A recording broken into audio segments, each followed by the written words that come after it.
এখন বাজে সকাল 7টা আর আমি বেরিয়ে গেছি কলকাতা যাওয়ার জন্য। বাসে বসে আছি, একদম ঝাংরি সেকেন্ড হ্যান্ড লো কোয়ালিটি বাস এটা। শুনলাম আগে রাস্তার জাম আছে, তাই আমাদের ড্রাইভার সাহেব জিজ্ঞেস করছে যে আমাদের গাড়ি যাবে কিনা। খুব টেনশনে আছি। গাড়ি থেকে নেমে দেখলাম রাস্তা পুরো ব্লক হয়ে গেছে। কেন হয়ে গেছে আমরা কিছু জানি না, তাই আগে থেকে যাচ্ছি, দেখবো কি হয়েছে, কেন রাস্তাটা ব্লক করেছে। আমি যখনই বাসে করে কলকাতা আসি তখনই আমি এই রাস্তা জ্যামের মধ্যে পড়ি, আজকেও পড়লাম। তো দেখা যাক কি হয়েছে।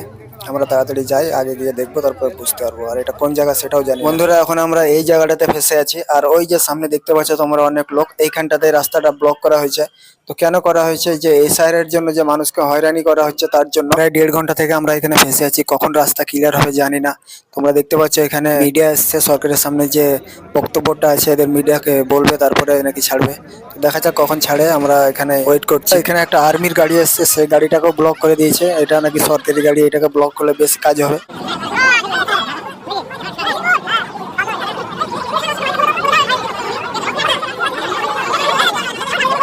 এই যে ফারাজমি বাসটা দেখতে পাচ্ছ, এই বাসটাতে এসছি আমরা। রাস্তা পুরো জাম হয়ে আছে, আমরা ওই সবার লাস্টে দাঁড়িয়ে আছি। 2 ঘন্টা ওয়েট করার পর আমাদের গাড়ি ছাড়লো। এখন বাজে 1:30, আর 1:30টার সময়তে আমাদের গাড়ি ছাড়লো। জানি না কখন কলকাতা যাব। এই যে দেখতে পাচ্ছ স্টেশনটা কুর্মডাঙ্গা, এই কুর্মডাঙ্গা থেকে আমাদের গাড়ি ছাড়লো। চলো দেখা যাক আগে কটার সময়তে আমরা যাই কলকাতা। ওইখানে 2 ঘন্টা লেট হওয়ার পরে আমাদের এই খটরা গাড়িটা একদম রকেট হয়ে গেছিল, তার জন্য আমরা ঠিক টাইমে পৌঁছে গেছিলাম।